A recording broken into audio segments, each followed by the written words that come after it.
तरीके से कह सकते हो कि रामबाण तरीका है क्वेश्चन को सॉल्व करने का, वो होता है फैक्टर, साइन और कंपैरिजन।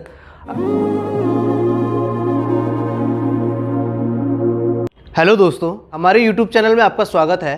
मैं Saurabh Rawat, PRK study point में एक सीनियर फैकल्टी हूँ।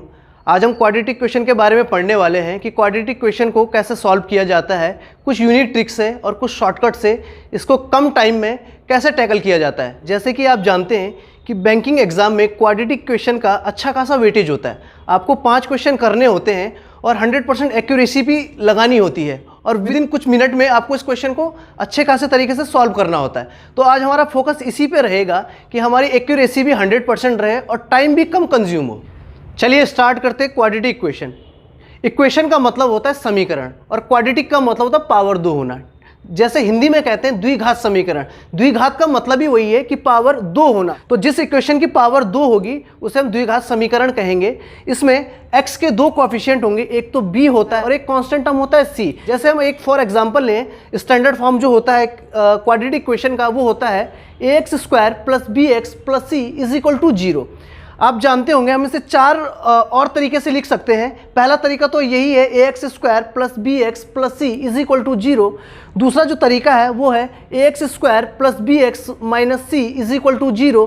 तीसरा तरीका है ax² - bx + c = 0। और चौथा जो तरीका होता है वो होता है ax² - bx - c = 0। ठीक है, इन्हीं b और c के कंपैरिजन पे हम x के रूट्स के साइन निकाले जाते हैं। ठीक है, तो x के रूट के साइन हम किस बेसिस पे निकालेंगे? b और c के बेसिस पे। आपने देखा होगा अगर b और c का साइन पॉजिटिव होगा तो उनके x और x1 के जो रूट निकलेंगे वो नेगेटिव निकलेंगे। अगर b और c के जो साइन होंगे, पहला b पॉजिटिव होगा और c नेगेटिव होगा तो x1 नेगेटिव होगा और x2 पॉजिटिव होगा। अगर b नेगेटिव होगा और c पॉजिटिव होगा तो x1 और x2 दोनों पॉजिटिव होते हैं। अगर b नेगेटिव होगा और c भी नेगेटिव होगा तो x1 जो पॉजिटिव होता है और x2 आपका क्या नेगेटिव निकलता है।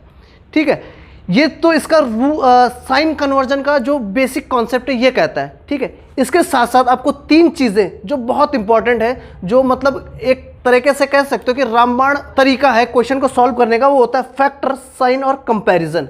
अगर फैक्टर निकालना नहीं आता है तो फिर आपको पहले फैक्टर निकालने होंगे।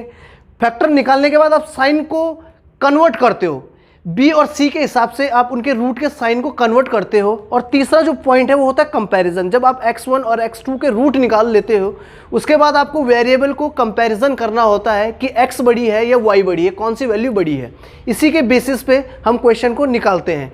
तो चलिए हम एक उदाहरण से हम स्टार्ट करते हैं कि कैसे इस क्वेश्चन को टैकल करते हैं। तो हमारे पास ये पहला एग्जाम्पल है x² + 5x + 6 = 0 और दूसरी इक्वेशन है हमारे पास y² + 7y + 12 = 0। इसके लिए आपके पास 5 ऑप्शन दिए गए हैं। पहला जो ऑप्शन है x y से बड़ा है, दूसरा ऑप्शन है x y से बड़ा और बराबर है, तीसरा ऑप्शन है y x से बड़ा है, चौथा ऑप्शन है y बड़ा और बराबर है x से, और पांचवा ऑप्शन है x और y का कोई कंपैरिजन नहीं है। ठीक है, तो इस 5 ऑप्शन में से कोई एक हमारा आंसर होता है। और इस आंसर को निकालने के लिए सबसे पहले हम x के और y के अलग अलग रूट निकालते हैं, फिर उनके साइन को चेंज करते हैं और फिर फाइनली उनको कंपेयर किया जाता है उनकी वैल्यू को देखने के लिए कि कौन बड़ा है और कौन छोटा है। ठीक है, तो सबसे पहले हम पहले वाली इक्वेशन को सॉल्व करेंगे। तो मुझे 6 का ऐसा फैक्टर चाहिए जिसको प्लस करके 5 आए, तो ऐसा फैक्टर हमारे पास क्या निकलेगा 3 और 2। और 12 का ऐसा फैक्टर चाहिए जो हमारे पास प्लस करके 7 आए, तो ऐसा फैक्टर क्या निकलेगा 4 और 3। अब मैंने आपको देखो ये साइन का चार्ट बताया था जिसमें b और c अगर पॉजिटिव होंगे तो दोनों साइन हमारे क्या नेगेटिव होंगे। तो b और c आपने देखा होगा ये दोनों हमारे पॉजिटिव हैं, तो यानी ये हमारे x1 और x2 हमारे क्या आ जाएंगे नेगेटिव आ जाएंगे। और दूसरे उसमें भी सेम वही है, अगर दोनों पॉजिटिव हैं तो x1 और x2 हमारे क्या नेगेटिव आएंगे, तो ये भी हमारा नेगेटिव हो जाएगा। अब देखिए सबसे पहला काम हमने क्या किया भाई, फैक्टर निकाला। दूसरा हमने साइन कन्वर्जन किया, यानी साइन को इनका चेंज किया। और अब तीसरा जो हमारा फाइनल काम है वो क्या है, इसके रूट को कंपेयर करना। तो हमने पहली वाली इक्वेशन के 2 फैक्टर निकाले हैं x1 और x2। ठीक है, इसके बाद हमें इसके साइन को चेंज करना है। साइन को चेंज करने के बाद हमें इसको कंपेयर करना होता है दूसरे वाली इक्वेशन के, जिसके मैंने 2 फैक्टर निकाले हैं y1 और y2। जिसके भी साइन चेंज किए और अब इन दोनों को आपस में कंपेयर करना है। ठीक है, तो पहले वाले इक्वेशन के दो रूट निकले हैं -3 और -2, और दूसरे वाले इक्वेशन के भी दो रूट निकले -4 और -3। अब इनको इंडिविजुअल कंपेयर करने पे हमने पाया कि -3 -4 से बड़ा है, -3 के इक्वल है, -2 4 से बड़ा है, और -2 -3 से बड़ा है। ठीक है, तो फाइनली जब मैंने इसको कंपेयर किया तो एक कंक्लूजन निकल के आता है कि x is greater to y और इक्वल टू y। ठीक है, यहाँ यानी कि मतलब कि x y के बड़ा और y के बराबर निकला। ठीक है, तो बच्चों हमें तीन चीज़ों पे ज़्यादा फोकस करना होता है। ठीक है, पहला जो है फैक्टर है, दूसरा है साइन को कन्वर्ट करना, और तीसरा उनको कंपेयर करना।